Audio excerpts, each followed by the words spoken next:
At Ground Zero Sunday, a painful reminder of lives lost 10 years ago. The names of the victims of September 11th were read aloud. Stephen Joseph Bates. So were those of the victims who died in the terrorist attack on the World Trade Center in 1993. President Barack Obama and former President George W. Bush both attended the ceremony with their wives. They walked together and they observed the new memorial that bears the names of the victims in Lower Manhattan.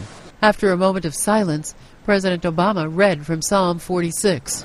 God is our refuge and strength. Former President Bush read a letter that Abraham Lincoln wrote to a grieving mother during the Civil War.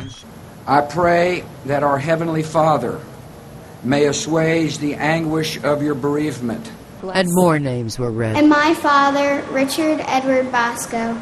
The President and First Lady also traveled to Shanksville, Pennsylvania, where they laid a wreath at the memorial for the victims of Flight 93. Sunday afternoon, they placed a wreath outside the Pentagon to remember the victims there, too. Ladies and gentlemen. Hours earlier, Defense Secretary Leon Panetta mourned the loss of life at the Pentagon. Vice President Biden saluted the 9/11 generation of warriors. Overseas, the Colosseum in Rome was lit up in the evening to show solidarity with the victims of 9/11. Pope Benedict encouraged people to resist the temptation toward hatred and focus on justice and peace. In Great Britain, Prince Charles expressed his country's solidarity with America as well. We are drawn to you in our thoughts and in our prayers.